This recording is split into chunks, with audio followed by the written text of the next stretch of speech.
حضرت عمر رضی اللہ تعالیٰ عنہ روایت کرتے ہیں کہ زید بن سعانہ نامی ایک یہودی تھا جس کو حضور نے قرض دینا تھا۔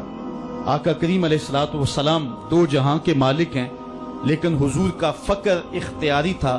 آقا کریم علیہ السلام کے گھر میں بسا اوقات کتنے کتنے دن چولہا نہیں جلا کرتا تھا۔ حضور ادھار لے کر کے لوگوں کی مصیبتوں کو بھی دور کرتے، اور گھر کا چولہا بھی بعض اوقات ادھار لے کے گرم کرنا پڑتا۔ اعلیٰ حضرت فرماتے ہیں مال کے کونین ہیں گو پاس کچھ رکھتے نہیں، دو جہاں کی نعمتیں ہیں ان کے خالی ہاتھ میں۔ تو کہتے ہیں کہ ایک دن حضور علیہ السلام کی خدمت میں ایک شخص حاضر ہوا جس کا نام زید بن سعانہ ہے اور یہودی ہے، اور اس نے حضور علیہ السلام سے قرض کا تقاضا کیا، لیکن تقاضا اتنے سخت انداز سے کیا کہ اس نے حضور علیہ السلام کی قمیص کو پکڑ کے کھینچا بھی۔ تو حضرت عمر رضی اللہ تعالیٰ عنہ نے جب دیکھا تو بڑے گھور کے اس کی جانب دیکھا اور اس کو پیچھے ہٹاتے ہوئے کہا کہ تجھے شرم نہیں آ رہی کہ اللہ کے رسول کے ساتھ کیسے سلوک کر رہا ہے اور میں تیرے سامنے موجود ہوں؟ تو حضرت نبی رحمت صلی اللہ علیہ وسلم نے حضرت عمر کو کہا عمر مجھے تجھ سے اس بات کی توقع نہیں تھی، ذرا غور کیجئے حضور علیہ السلام کی اس سیرت کے انداز کو۔ ایک شخص آ رہا ہے اور حضور سے سختی کر رہا ہے، ابھی حضور کو قرض لٹانے کی جو تاریخ ہے اس میں بھی 4 دن باقی رہتے ہیں اور وہ ناجائز سختی کر رہا ہے۔ حضرت عمر رضی اللہ تعالیٰ عنہ نے جب اس کو گھورا اور سختی کی تو حضور علیہ السلام نے فرمایا عمر مجھے تیرے سے اس بات کی توقع نہیں تھی، تمہارا کام تو یہ تھا کہ مجھے حسن ادا کی تلقین کرتے کہ اچھے انداز سے قرض واپس کرو، اور اس کو جو ہے وہ نرمی کی تلقین کرتے، اور پھر آقا کریم علیہ السلام نے فرمایا اس کا قرض ادا کر دو، اور اے عمر جو تم نے اس کو گھورا ہے اس کے بدلے میں 20 وسق زیادہ کھجوریں بھی تم اس کو دو گے۔ تو زید بن سعانہ نے جب حضور علیہ السلام کی اس سیرت اور اس کردار کو دیکھا، اور حضرت عمر رضی اللہ تعالیٰ عنہ 20 وسق اس کو کھجوریں دے رہے تھے، تو اس نے حضرت عمر کو بتایا کہ میں یہودی ہوں اور میں نے تورات کے اندر نبی آخر الزماں کی شان اور عظمتوں کے بیان کو پڑھا ہے، یہ بات ابھی رہ گئی تھی، باقی ساری نشانیاں میں نے حضور میں دیکھ لی تھی، اب یہ نشانی رہ گئی تھی، آج میں نے یہ بھی دیکھ لی۔ اور پھر وہ حضور کی خدمت میں حاضر ہو کر اسلام کے دائرے میں داخل ہو کر حضور کا عبدی غلام بن جاتا ہے۔ تو یہ انداز حضور علیہ السلام کی سیرت کا زمانے کو حضور علیہ السلام کے قریب کرتا ہے۔ میرا رب خود کہتا ہے لو کنت فظا غلیظ القلب لانفضوا من حولک، اے محبوب اگر تو ترش مزاج اور تنگ دل ہوتا تو اتنے لوگ تیرے گرد کبھی بھی جمع نہ ہو پاتے۔ کچھ ان کے خلق نے کچھ ان کے کردار نے کر لی، مسخر ساری دنیا شہ ابرار نے کر لی۔ حضور علیہ السلام کے پیار نے زمانے کو اس قدر قریب کر دیا کہ وہ حضور علیہ السلام پہ جانے قربان کرنے کے لیے ہمہ وقت مستعد اور فعال رہتے تھے۔ جتنا پیار انہوں نے حضور سے کیا ہے کائنات میں اس کی دوسری کوئی مثال نہیں ملتی ہے۔ ایک شاعر کہتا ہے اپنے محبوب کا ذکر کرتے ہوئے، وہ کہتا ہے حافظ شیرازی نے غالباً کہا ہے کہ میرے جیسا محب زمانے میں کوئی نہیں، اس لیے کہ تیرے جیسا زمانے میں محبوب بھی تو کوئی نہیں۔ اگر صحابہ جیسا عاشق تمہیں زمانے میں نہیں ملتا تو محبوب جیسا کوئی صورت و سیرت میں حسین بھی تو زمانے کے اندر تمہیں نہیں ملے گا۔ حضرت سیدنا انس کے لفظ کان رسول اللہ صلی اللہ علیہ وسلم احسن الناس، حضور لوگوں میں سب سے زیادہ حسین ہے۔ اور دوسری بات کان رسول اللہ اجود الناس، حضور سب سے زیادہ سخی ہیں۔ ایک شخص حضور کی خدمت میں حاضر ہوا اور اس نے سوال کیا، 2 پہاڑوں کے درمیان جتنی جگہ ہوتی ہے اتنی بکریاں تھیں حضور کے پاس، حضور نے ساری اس کو عطا کر دی۔ وہ واپس جا کے اپنی قوم سے کہنے لگا کہ محمد عربی ایسا شخص ہے اتنا عطا کرتا ہے کہ پھر کمی کا شائبہ ہی باقی نہیں رہتا۔ تیسری بات حضرت انس فرماتے ہیں کان رسول اللہ صلی اللہ علیہ وسلم احسن الناس واجود الناس واشجع الناس، کہتے ہیں کہ حضور جتنے دلیر تھے جتنے بہادر تھے، کائنات کے تر اتنا بہادر ہم نے کوئی نہیں دیکھا۔ مولا کائنات فرماتے تھے جب جنگ کی بھٹی گرم ہوتی تو ہم دیکھتے کہ سب سے آگے بڑھ کر حملہ کرنے والے محمد عربی ہی ہوا کرتے تھے، اور ہم حضور علیہ السلام کی اوٹ میں ہوا کرتے تھے۔ آقا کریم علیہ السلام نے اپنی زندگی میں اپنی تلوار سے اور اپنے نیزے سے جو ہے وہ کسی کو قتل نہیں کیا ہے، صرف ابی بن خلف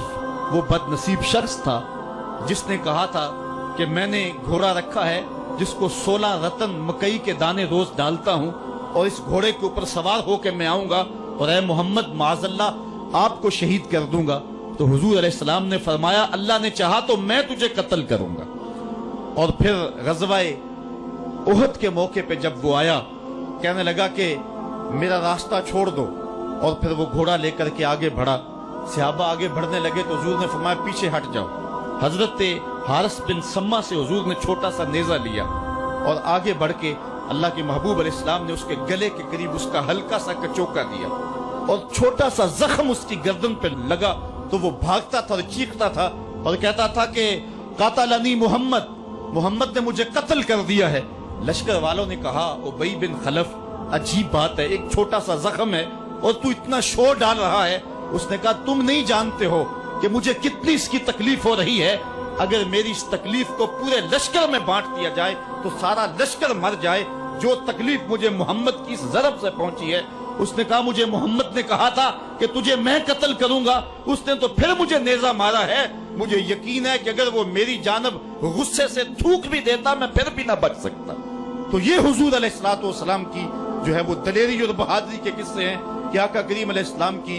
ضرب کو کون برداشت کرے، ایک معمولی خراش برداشت نہ کر سکا اور نارے جہنم میں جہنم کا وہ کتا جا پہنچا۔ تو آقا کریم علیہ السلام کی سیرت کے اس عنوان کو حضرت انس نے کتنے خوبصورت انداز میں بیان کیا۔ کان رسول اللہ صلی اللہ علیہ وسلم احسن الناس و اجود الناس و اشجع الناس، لوگوں میں سب سے دلیر بھی حضور، سب سے سخی بھی حضور، اور سب سے صورت و سیرت میں حسین بھی حضور۔ حضرت نبی رحمت صلی اللہ علیہ وسلم غزوہ حنین کے موقع پہ آپ دیکھیں سفید خچر کے اوپر سوار ہیں اور ایک پہاڑی درے میں کافر گھات لگائے بیٹھے تھے۔ جب اچانک انہوں نے تیر اندازی کی تو لشکر اسلام میں بھگدڑ مچ گئی۔ اس وقت حضور تھے جو خچر کو آگے بڑھا رہے تھے،